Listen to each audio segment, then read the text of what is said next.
Welcome back to another episode of Leaders Unplugged. Today, our guest is Tom Shifley. Tom is a current professor here at George Fox University, specializing in mathematics. Please welcome to episode Tom Shifley. Oh, thank you. Yeah, I'm Tom Shifley. I don't know what else to say. Sorry, I'm gonna be eating my lunch too, but no worries, all okay. Good. So, our first question for you, and it's kind of open question, and just to see how you got into your field, is what made you want to pursue mathematics, and how did you go about doing that? Yeah, it's a great question. So I discovered that I liked science in general. I was always good at math, but I really liked science in high school, especially chemistry. I love my chemistry class. But I felt like chemistry kind of ended. There's like, it kind of got to the end of it pretty, obviously you don't get to the end of it in high school and you can study it and get a PhD, but I just felt like I wanted to go deeper, and then I discovered particle physics. I was like, oh, this is amazing. Like, I want to learn how the universe is created and like all the building blocks of it. And I got really into the standard model. I was like, I want to study this really badly. And so when I was looking at undergrad programs, I wanted to go and study physics. And so I went to Pepperdine, and I was a physics major there. And I was like, this is awesome. I'm so excited to like learn about particle physics, but it turns out that you don't do any of that in physics in the beginning. It's all just, motion and a lot of labs. And it was just, I hated lab. I hated physics lab. It was the worst. I was just like, why are we doing this? I just want to think. I don't want to actually do things. Like, this is a waste of my time. And so that I kind of had a existential crisis. I was like, what am I going to do? I don't know what to do. But I had taken a lot of math classes because math and physics are there's a lot of overlap in kind of the classes you have to take. And one math professor I really liked kind of encouraged me, and he said, hey, like, you're really good at math. Have you ever thought about majoring in math? I was like, no, I didn't know you could do that. I truly didn't think about it. And he's like, yeah, like you are basically like, a lot of the way there. Like, you just have to take some revisions. You should think about it. And so my junior year, I was actually deciding between that and German, because I really like German too. I took German in high school, and I was a German. I ended up being a German minor in college, but I could have been a major pretty easily. I went to Heidelberg and studied German, but anyways, that's a random side fact. But yeah, and so I chose math, and at first I was like, yeah, it's fine. And it wasn't until my senior year I took this class called abstract algebra, or algebraic structures is sometimes what it's called, and it just blew my mind because it was describing math in a very different way.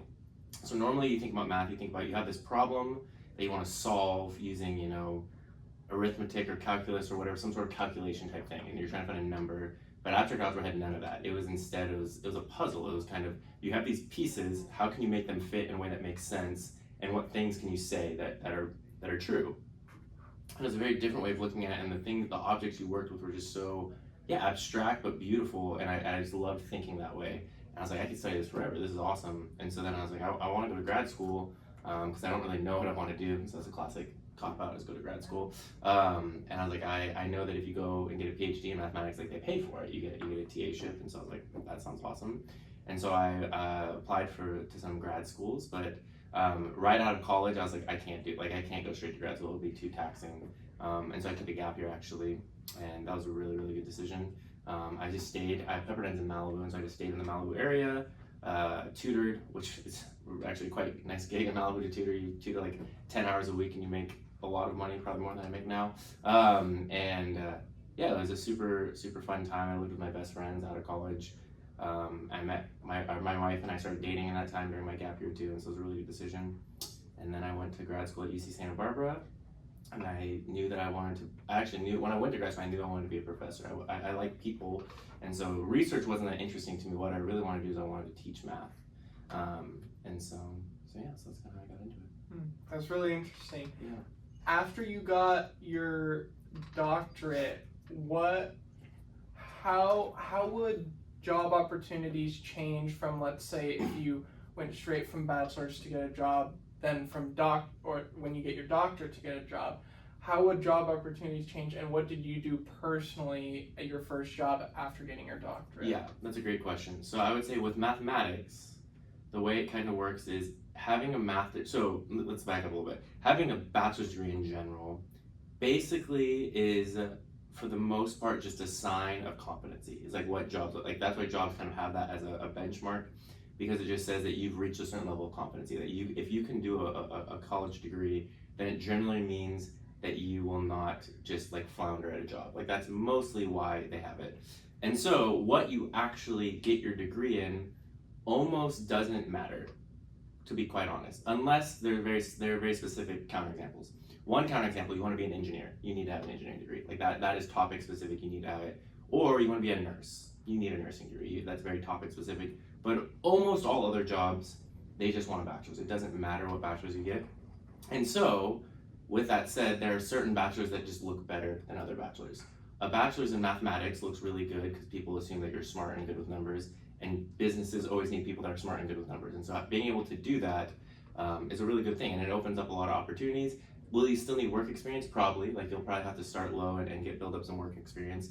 But having that on your resume will look a lot better and set you apart than just a generic, business or some other type of degree that you can get.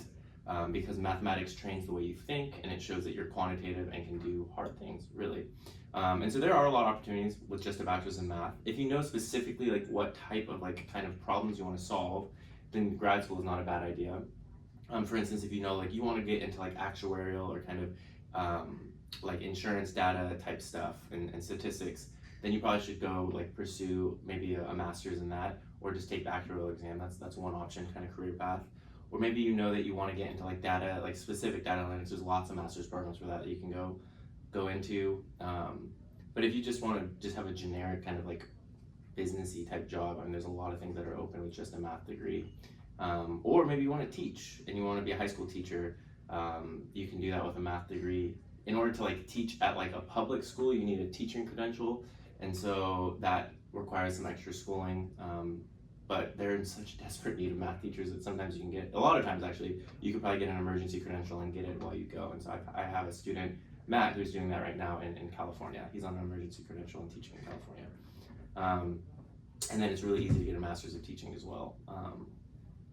So those are some career paths just with kind of bachelor's or a master's. And then what a PhD really opens you up to, there's really kind of two PhDs, I would say, or two reasons that someone would get a PhD in mathematics.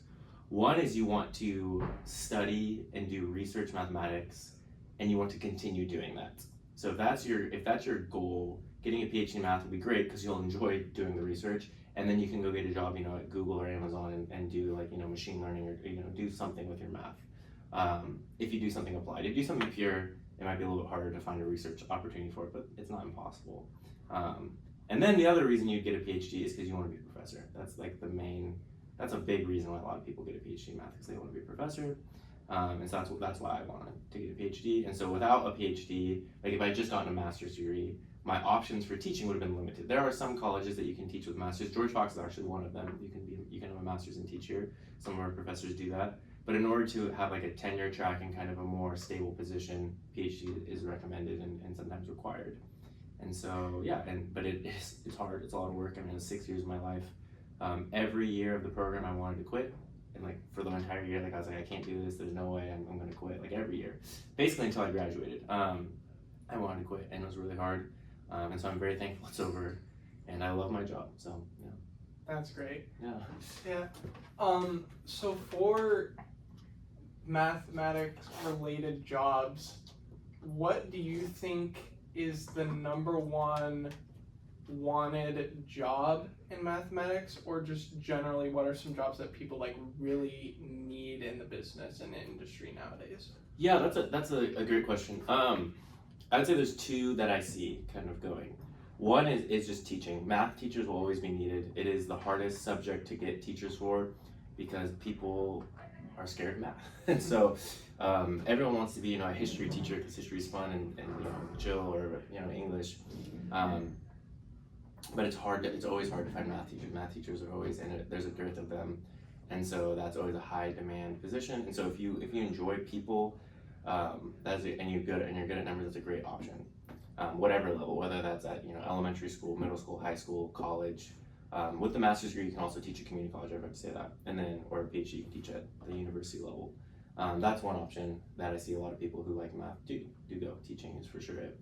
The other is, I would say, there's so many very varied ways, but it's all something to do with an analytic kind of skill set. And so my wife is a business analyst consultant, and so she wasn't a math major, but she was really good at math in high school. It's one of my big regrets that she wasn't a math major, but she was actually a religion major at Pepperdine, but now she's a business analyst. But anyways, she uses just a lot of problem solving, and you're given these sort of things, and you have to try and fit it in, and it's not necessarily arithmetic, but it's mathematical type thinking. You're mapping things, you're flowing things, you're using computing skills, which is very closely related to quantitative skills.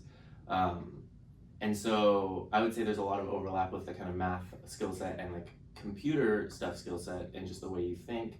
Whereas if you want to be like a software engineer, you probably should get a computer science degree. But if you're okay just kind of like being an analyst or just kind of looking at numbers and analyzing things, or just helping a business make good business decisions with their numbers, forecasting, modeling, any sort of that stuff, then math would really set you up well for that. That's good. That's good to know. What personality traits would you say are required or a good deal necessary to be a math teacher or even a data analyst? I would say that they require some overlap and some difference. For the math teacher, I would say that two things. You should have a genuine like love for people. If you hate people, the teaching is gonna suck. They're gonna be in your way, and they're always gonna be just a nuisance to you, and it's gonna be kind of a miserable job. So you have to have a genuine love for people. You have to want to see people succeed and get joy from that, seeing people succeed. You should have patience, and and you should be to some degree relational.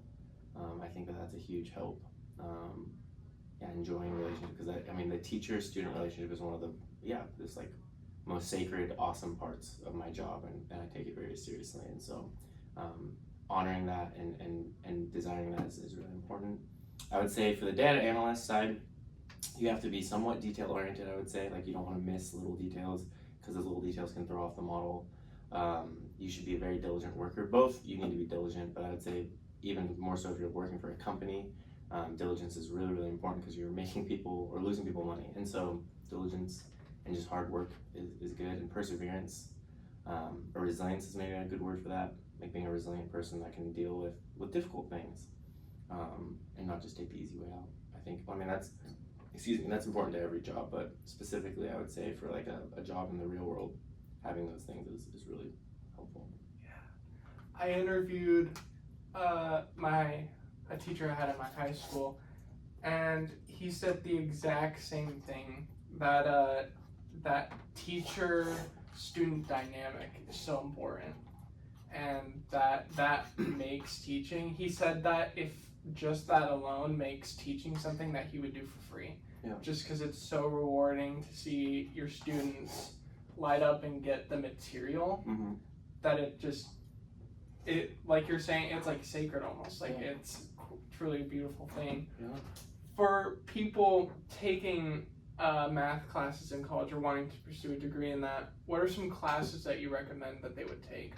Yeah, for sure. I would say, so math is the thing that's a bummer about kind of the general perspective on math is most people think that math is calculus, like they just kind of equate the two of them, because that's like calculus is the pinnacle of high school math. And so many people are like, what's past calculus?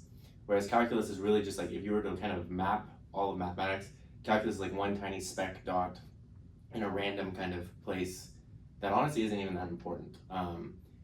The reason calculus is kind of the pinnacle of our high school math curriculum is because in the Cold War, we wanted to get rocket scientists as fast as possible. And so we streamlined our mathematics curriculum to be like, how do we get to rocket science as fast as possible? We make calculus the pinnacle. And so that's kind of what happened. But at the heart of things, like, calculus is really just one tiny little part. And to be completely honest, calculus is kind of an uninteresting part of mathematics, to be completely honest. I would say that things like my area that I did research in, geometric topology, which is kind of like the geometry, a taste of geometry that you might do in a high school class, but like on a steroids or whatever, and you're thinking about kind of shapes and angles and things in different dimensions, and then you're kind of relaxing conditions and saying, okay, how can things wear different shapes? There's also just different ideas. So as we move into the kind of data-driven world, being able to do linear algebra, which is the study of matrices and functions between linear spaces, is really going to be very important. So I would highly encourage just taking as much linear algebra as possible, especially if you want to go to grad school. All grad math courses have to do with linear algebra, it seems like, to some extent or another. So linear algebra is really important. So taking as much of that as you can. And then just taking like a bunch of different things, like some maybe more applied classes, like a statistics class or like a upper division statistics class, and see what that's like. maybe taking a more pure class like abstract algebra. That was a class that really lit my heart on fire for math. And so I would say, just especially depending on where you're at, if you're at like a big R1 institution, so research institution that offers lots and lots of classes, take as many as you can and just see what you like. If you know what you're into and you know you want to do applied stuff, then pick the kind of applied classes. And if you know you want to like solve, differential equations or something, take all the differential equation classes, PDEs, all those things. But if you're not sure, then yeah, just take a variety, I would say. But to making sure that, yeah, you get kind of a full picture of math, then not just assume that math is just calculus, because it's so much more. Yeah. Right? Yeah. So for what advice would you give to people trying to decide what they want to focus on, or like what they want to hone their skills into? Yeah. So if you are good with numbers, quantitatively gifted, this is something we tell a lot of people that we encounter at George Fox, at least, and it's different at school to school. But at George Fox, we say, if you can, so unless you want to be an engineer or a nurse, or a software engineer, I'd say those are the three that are kind of like you should go major in that. But if assuming you don't want to be one of those three things and you don't know what you want to be, if you can be a math major, meaning you have the ability to do it, you should do it. Like, that's what I tell people, because it opens up doors and it's a resume boost. It's going to be much better on your resume than like a generic degree in business or whatever. And so yeah, I would say that if you don't know what you want to do in math, kind of take the kind of basic, you finish the calculus sequence. That's like kind of always going to be in a math degree. You take some, probability statistics courses. You take some more abstract courses.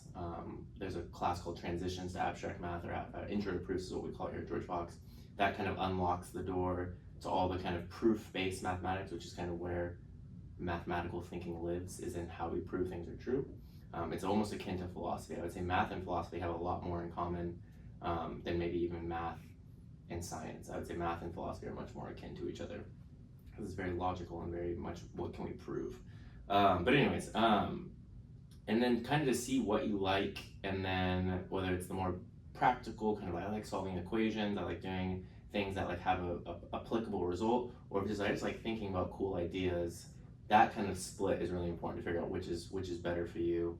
And then once you pick that split, then there's lots of subcategories in those. And the more applied area, it's like, okay, I really like probability and statistics, or I really like machine learning stuff and linear algebra algorithms, or I really like PDEs and solving like these differential equations like for biology. I don't know. And then that's not my area. And then, or the pure side, it's like I really like thinking about function spaces and just kind of how functions can be mapped and like all the different stuff.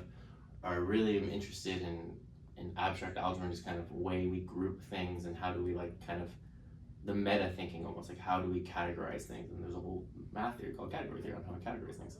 And then or maybe you really like kind of thinking about geometry and shapes and there's lots of different things you can do. But I would say just take as much as you can to try and figure out what you're good at and what you like.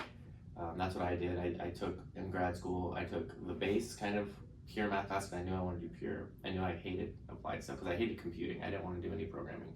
And programming and applied math kind of go hand in hand. So I knew I wanted to do pure, and then once I started taking pure classes, I knew I really liked algebra. But the ironic thing is I took a bunch of algebra classes and then did my research in geometry, so it was very unrelated. Well, there's some relation, but not a ton. And so that's also another thing too, for those who are maybe going to think about grad school math, like what you end up doing your research in doesn't actually even have to be what you study a lot of, because you will get kind of different tools in research anyways. And so, yeah. And for students in college that maybe aren't a math major, would you recommend them to take some math classes? And if so, what classes would you recommend they take? Because personally, I found that when I took your Gen Ed math class, that finance was very helpful for just life application. So are there any classes that you would recommend? That is the hard thing about just the way our curriculum is set up for, at least in America, with high school math, like what classes you take, and then coming to college. Generally, what's required at college is either a gen ed math course, like so at Georgia Tech we have something very special. We have a gen ed math course that we kind of built from the ground up, and we get to pick what's in it that we think non-math people would want. But at most colleges and universities, basically you take like college algebra or something, and college algebra is very, very different than abstract algebra. Let's get that clear. Even though they both say algebra, they're very, very different classes, and college algebra sucks and it's disgusting, and it's honestly a huge waste of time. But unless you want to do calculus, like college algebra is really good if you want to do calculus, but outside of that, it's not super helpful. And so it is a bummer that like most universities don't offer kind of fun math courses where you can explore different ideas, get little tastes of things. But if you can, I would say like depending on what you want. If you're just like interested in the subject of mathematics, sometimes being able to take like an intro to a proofs class is fun because it's just like it shows you a different side of mathematics, like a completely different view of it. And so kind of thinking about that proof-based type stuff and the logic and all that could be really, really helpful in just helping you think, I guess, logically, rationally, like pragmatically, I don't know. But also if you want to just like have life skills, a finance class is really important. And then like a generic statistics class, is understanding statistics is probably really important too for your world, for life. I'd say that those three things, like kind of logic, finance, and statistics, which is what we try and kind of build into our math 170 course. I'd say those are the big things. Yeah. What is one thing that you didn't expect in your major and your college experience? What is one thing that you didn't expect would happen? In undergrad? Both, undergrad and grad. One thing I didn't expect. In undergrad, I would say, that's a good question. One thing I didn't expect. Well, I guess the obvious one for undergrad is I didn't expect to be a math major. That wasn't my expectation coming in. I actually had some semblance of an idea that I wanted to be a professor before I went to undergrad. I think my original idea was to be a physics professor and teach particle physics or whatever, but then lab kind of got in the way. But so I think just majoring in math and realizing that I loved math was unexpected. And then in grad school, I think the most unexpected thing is that I finished. I think that was really unexpected. I did not expect to finish, especially that first year. I would say first year and third year. First and third year were the two hardest, I would say, and just like I really wanted to give up because it was just so difficult, and I felt so incompetent all the time. And everyone's just so brilliant in grad school. They're just so smart, and you just feel there's an imposter syndrome all the time. And so if you're in grad school and you're watching this and you feel it, like it's super normal, everyone feels it. Even the really smart people feel it.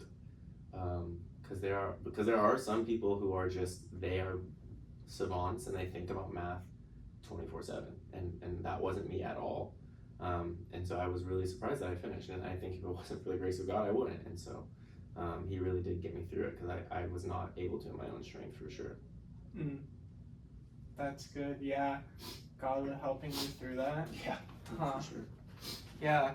Kind of talking about struggles in like college. What is one failure that you've learned a lesson from in life? But also, what is one success that you've learned from?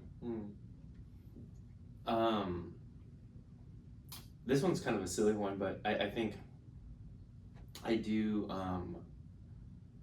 I don't know if it's categorized as a failure per se, but it's a little bit of an embarrassing story, but I'll share it anyways. But so the idea is, freshman year, there are fraternities at Pepperdine, which is such a weird thing because there's no houses or anything. It's just a collection of dudes to say that they're better than other dudes. Basically, is what the whole point of it is. But I really wanted to be in one because a lot of people that I liked were going to them, and they all seemed really cool. It's like, oh, I want to join this fraternity. And there's this one who's like the Christian fraternity, ATO or whatever. They're all supposedly Christian or whatever, but because Pepperdine's a Christian school. But these are like the good Christians or whatever. And I was like, oh man, I really want to join ATO. Like, that'd be so awesome. And then I was in a dorm with like a bunch of people that all wanted to join ATO, and so we went. And so what it's called rushing, where you go and like basically you like interview to like join a fraternity or whatever. Like you flirt with them and they pick you or whatever. It's like a popularity contest or whatever. And so I go to this rush event for ATO with all my friends, and I convinced my best friend at the time, Gifford, who wanted nothing to do with fraternities. He's like, these are so dumb. Like, it's such an obvious, like, money, like, popular, like, it's just a dumb thing. And he saw right through it, and he's like, I'm not gonna go. I was like, oh, please, just, like, go, it'll be so fun, like, come with me and go. And so I convinced Giff to go with me, and we go to this event, and I thought it went really well. I had really good conversations with everyone, and it went, super well. And I was, like, so stoked. I was like, okay, like, they're gonna call me back, it's gonna be great.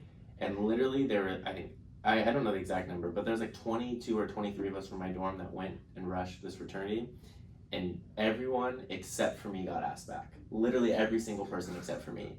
And it was like, holy crap, like that was like, I felt like such a loser.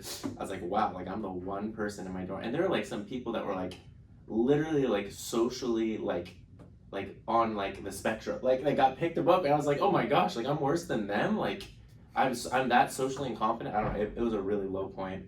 And Giff was one of the people I picked, and he was the one who was like making fun of fraternities. And then he ended up joining the fraternity, and then I was the one left out. And I remember thinking like, man, like I'm such a loser. Like this sucks. But then, what I realized is that the fraternity was a huge, like it became like your friend group, and so because of that, like the fraternity people stick together. And then it's also a huge time commitment. Like you're just doing stuff with them.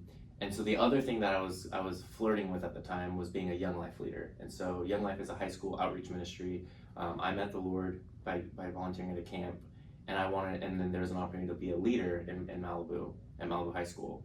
And I realized, it wasn't right away, but maybe a couple months later, because I didn't get the fraternity thing, I had the time to actually be a leader, and I poured into that. And that transformed my life radically, because when I started leading and pouring into high school kids, my faith grew like crazy. And then 15 years later, I'm still a Young Life leader today.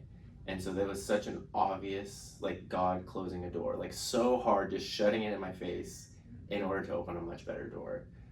And it was just like, I mean, I hope it's not because I'm just a socially incompetent person. I'm pretty self-aware. I'm pretty sure that I'm a pretty socially like skilled person. But anyways, and so it's just so clear that God shut that door in order to open this other one that has changed my life radically. And so I'm so thankful for that failure, because it really, like, I don't know the person I would have became if I would join ATO. I guess it really doesn't matter because that person doesn't exist. But because God shut that door so aggressively, I was able to pour into this ministry and have my life radically transformed. And so that was a huge one for me. That's a really cool story. Going and like joining Young Life, I want to touch on that a little more. So that's where you met the Lord. What was the shift in your mind that made you realize, oh my gosh, God? Yeah, that's a great question. So I guess just like kind of the elevator pitch of my story. So I grew up going to church. My mom's my maternal grandmother, she was a Korean lady who somehow came to faith. I don't actually really know how, but she would bring my mom, and then my mom would bring me. And so I grew up going to like a Korean Baptist church.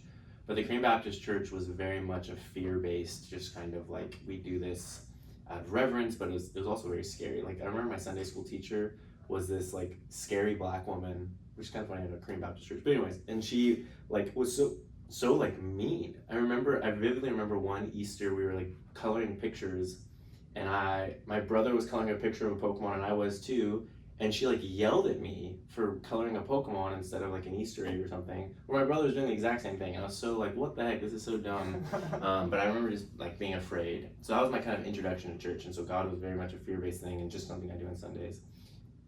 Then I meet my best friend in middle school, Nathan, and his parents were awesome. They were missionaries in Thailand, loved the Lord, and they would bring me to church with them every Sunday.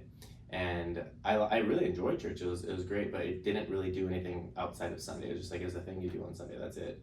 And then maybe it kind of like made my life a little bit, like, not really, but a little bit different on outside. I'd be like, okay, like, I'm not gonna, like, I don't know, I'm trying to think of, like, I won't, I was gonna say, I don't drink or cuss or anything, but I did all those things. And so it didn't really change any of my behavior, I would say. And I didn't have a relationship with God. It was just a thing you do on Sundays. And I was like, oh, this makes me feel good. And then I go and, do whatever I want. And the really ironic thing is that my best friend Nathan and I, like, we would go to church together, but then we would never talk about God outside of church. It was not part of our dialogue whatsoever. And and we lived our lives basically as pagans outside of Sunday. But the other ironic thing is that we would judge people who didn't go to church on Sunday, and we'd be like, oh, those guys are pagans. And like, I remember I was invited to Young Life a lot in high school, and I was like, oh no, like, I go to church on Sunday, I don't need to go to Young Life, like, that's where all the pagans go. But I was at the parties with them Friday and Saturday night, so it's kind of ironic. But and so that was me. I was a huge hypocrite in high school. And then my Young Life leader, who was just faithfully loving on me, he was my football coach my freshman year. He just would always invite me to stuff I'd never come, and he invited me to come do a what's called work crew. It's a 3-week volunteer at a Young Life camp. And for some weird reason, I said yes. I really don't know why. To this day, I don't know why. It was the Lord, I guess, Holy Spirit kind of planting seeds in me. And I said yes. And I went, and it was there that I met people. Like, it was my first time hanging out with people of my age, like Christians, who actually live their faith out. And, like, it was a part of their DNA. And I was like, these people are so different. Like, they just had something about them that I was just hungry for. I wanted it. And in particular, there's this one girl, Mariah, who I had a crush on, and I was like, and she loved the Lord. And I was like, I want to get to know her better. So I need to know Jesus better. And so, and I think the Lord actually uses that a lot. He uses that sexual tension a lot of times to bring people to Jesus. But, because he knows how we're built. And so, and so I kind of caught fire there, and I was just like, man, like, these people are awesome. I want to live like how they live. And so going to Pepperdine University, which again was another kind of God thing. My original intention for going to Pepperdine University was because it was in Malibu, and I wanted to meet a rich girl and like live the resort. Like, that was literally why I went to Pepperdine. It was such a bad reason. But then the Lord redeemed it and got me like the best Christian friends ever. One of the guys being Gifford, and Gifford mentored me and like discipled me that first year. And the crazy thing is that me and Gifford, we lived in the same suite, and Gifford had done work crew at the Young Life camp, the same one that I did the month after me. And so we had that shared experience, and we're like, okay, like, let's link arms and like kind of grow together. And he really took me under his wing and discipled me that first year. And but to answer your question, I think the thing that clicked for me and made me like really like understand was seeing peers my age live it out. And then like bringing me into that community and that osmosis, and I realized this is what I want. And then being able to actually live that out at Pepperdine and linking arms with people, like, we're gonna run this race, we're gonna hold each other accountable, we're gonna like pursue Jesus together, was huge. Because I didn't have that. I mean, even though I maybe had a desire to follow Jesus in high school, but I just didn't really have anyone to link arms with and do it. And so having that in college and from work crew was huge.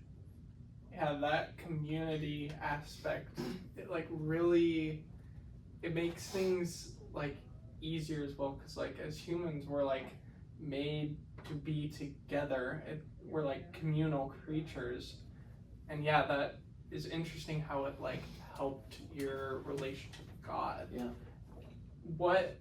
So kind of going back to like what you do now as a job, what is the day in the life of you like teaching here at Fox? Yeah, being a professor at Fox is actually a really, really chill job. Like, my day-to-day is not super stressful. I mean, there's like ebbs and flows for sure, but like my day-to-day, honestly, like, because most of the classes that I teach, I know this stuff like the back of my hand. I don't have to prep a ton for. I have a lot of my prep built up, and which is good because I'm in a kind of season of my life with a new baby, 3 kids, all 4 and under, and a new baby.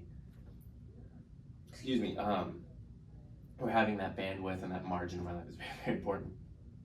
And so an average day, like right now I'm teaching only, 3 classes? Yeah, 3 classes. They meet, 2 of them meet 3 hours a week, 1 meets 4 hours a week, so that's 10 hours? Wait, no, more than 10 hours. Wait, no, that's right, 10 hours. That's only 10 hours of my week.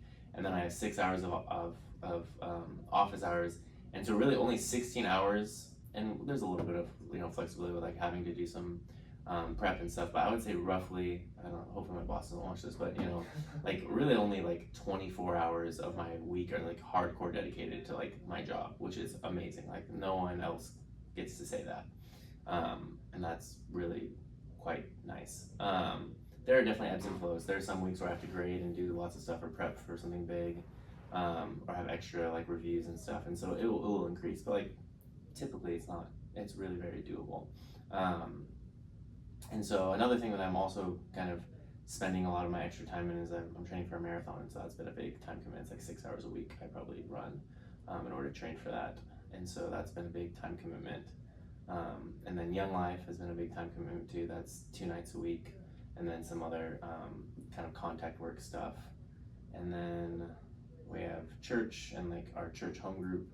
And so my life just kind of fills up with a bunch of little things. They all kind of add up to make a very full, like I don't feel like burdened by it. It's a very full life, I would say, because they're all good things. And so, yeah, but my general days, wake up, get the kids ready for school, get them to school, come here, do my quiet time with coffee, and then prep for my classes, teach my classes, do office hours, then go home. That's pretty typical day. And then on Tuesdays and Thursdays I do my longer runs, and then more run on the weekends, and yeah, it's pretty chill though. I'm very content. That's good to hear that you're content.